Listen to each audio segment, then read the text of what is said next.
Thank you, Anna. It's a pleasure to be back and to update everyone on the outstanding progress of GeoVax during 2023. I'll start with a discussion just what drives our strategy. Well, there's really four words that we use that define our strategy: innovate, differentiate, accelerate, and collaborate. And what we mean by that is that we are working on unique patented products addressing unmet medical needs. That's innovation.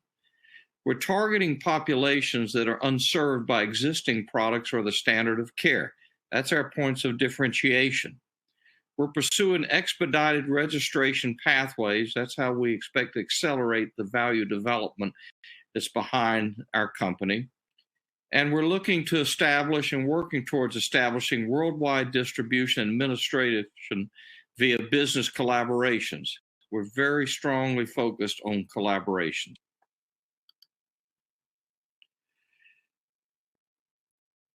Our opportunities translate into significant and outstanding market potential, revenue potential. For instance, in the United States alone, our COVID-19 vaccine focused specifically as the primary vaccine for immune-compromised patients is an estimated $4.5 billion opportunity for GeoVax. Gedeptin focused on therapy as advanced head and neck cancers alone is $2.6 billion. However, when we look at moving to the early stage head and neck cancer with Gedeptin, we add an additional revenue opportunity of $11.7 billion.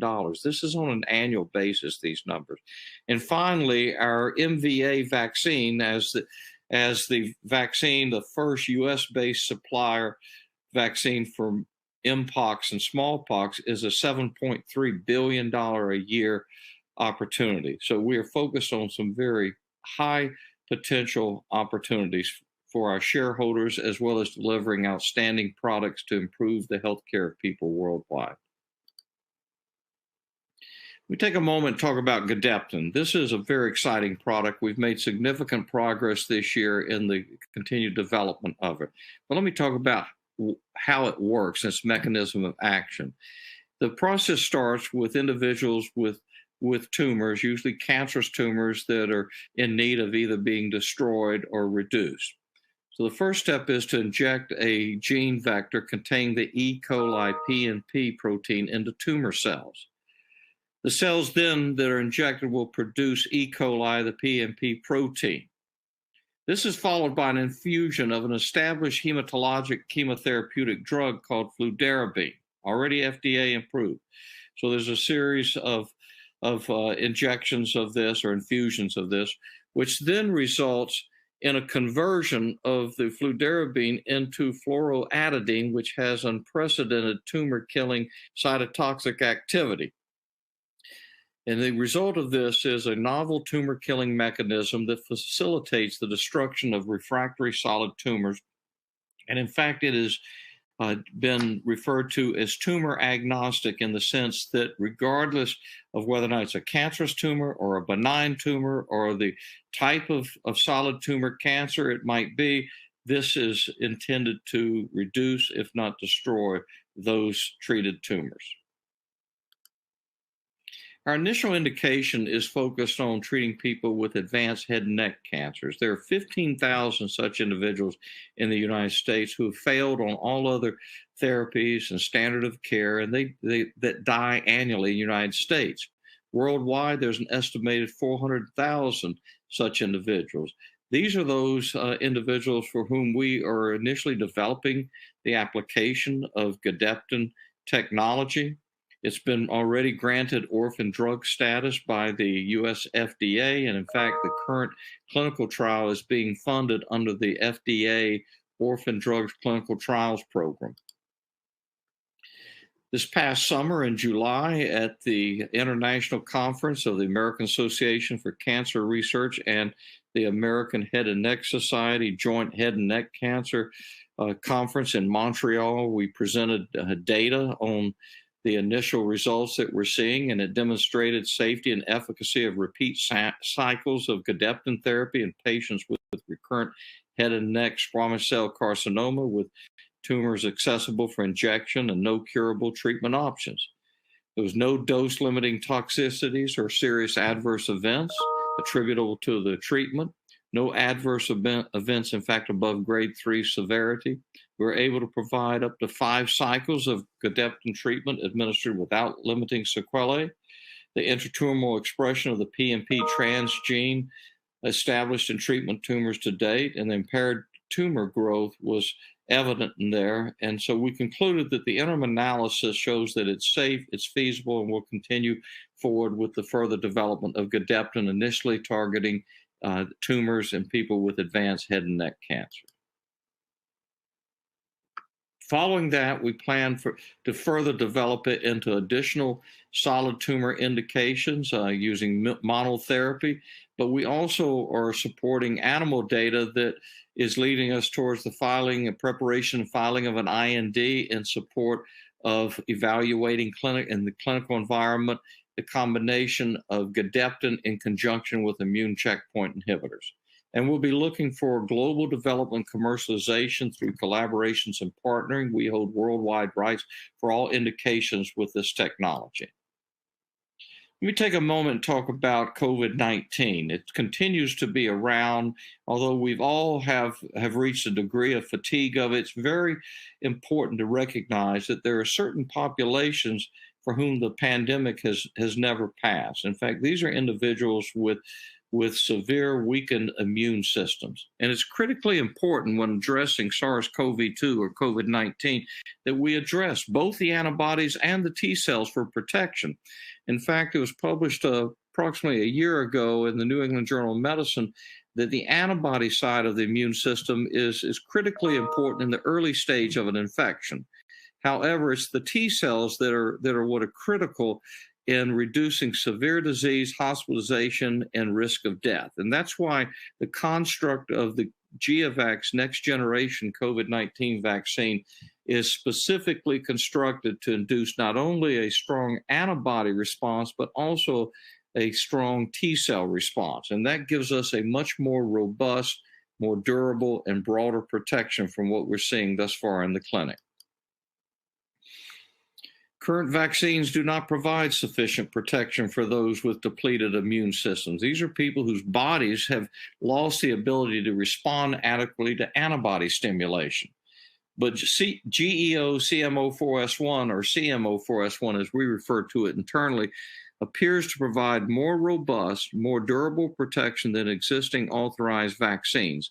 In fact, we refer to it as variant agnostic because it's reducing the need for additional boosters that have to be reconfigured every time there's a new emerging variant of concern.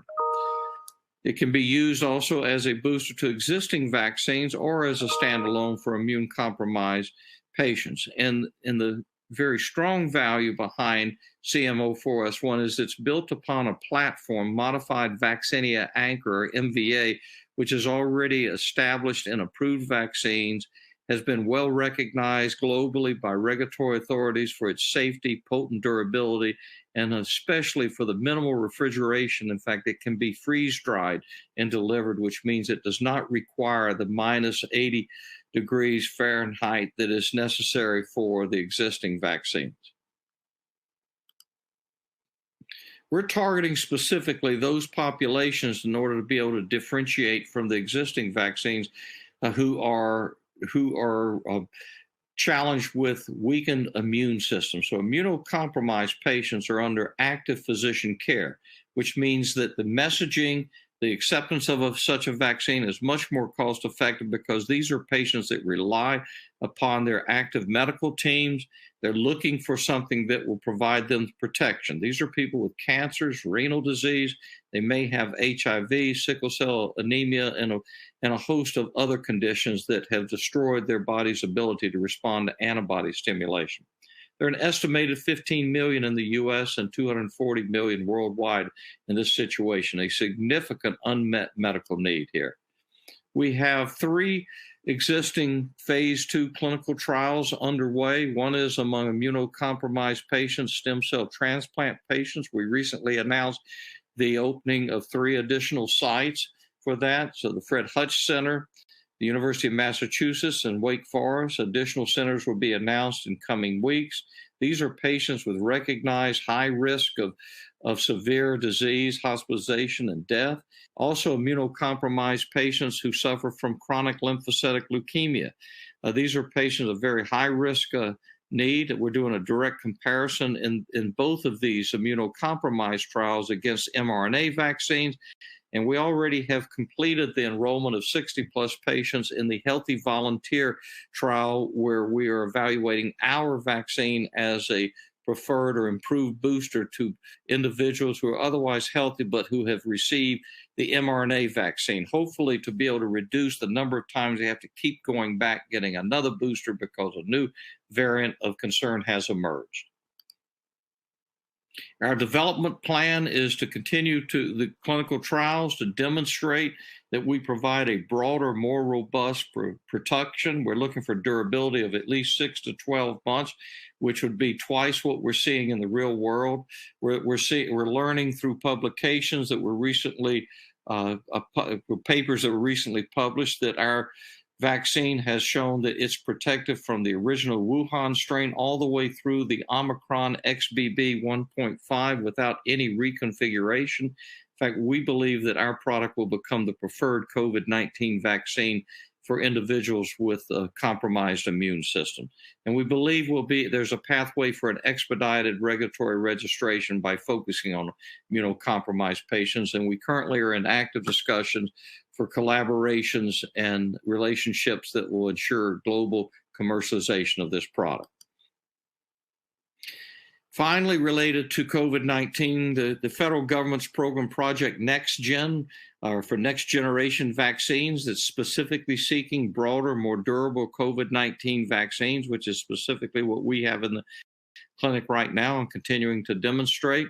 There's a $5 billion investment behind this program, of which there currently remains over $3 billion still to be announced yet this year, and we're hoping that we will be included in those announcements. We remain in active discussions with the Project NextGen team. Finally, related to MVA-based products, we are focused on becoming the first U.S.-sourced supplier of a vaccine against mpox and smallpox. Right now, there's a global monopoly with a single supplier worldwide. We acquired the rights to be able to pursue this by an agreement with the U.S. NIH last November, and we are proceeding forward with all the steps towards an expedited registration pathway so that sooner rather than later we can be able to be delivering and supplying additional such vaccine, MVA GeoVax source vaccine for use against both mpox as well as for bioterrorism against smallpox threats. Our milestones as we head into next year is to continue the work behind CMO4S1 and provide updates throughout the year as data begins to come out increasingly at a faster pace behind our three clinical trials with Gedeptin, again, to initiate additional sites, to talk about initial data results, provide updates on the monotherapy trial and updates on the study moving towards an IND filing in conjunction with immune checkpoint inhibitor therapy.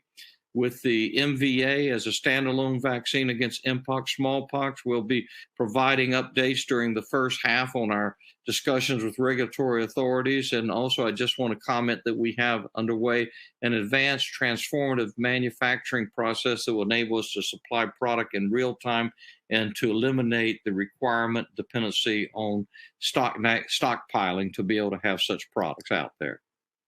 So in conclusion, I want to thank everyone for supporting us throughout 2023. We have had a successful year progressing our key clinical programs, coming forward with the new GEO MVA as a new opportunity. But again, I ask you to remember that when you think of GeoVax, it's innovate, differentiate, accelerate, and collaborate. Thank you, and wish everyone a wonderful holiday season and Happy New Year. Thank you.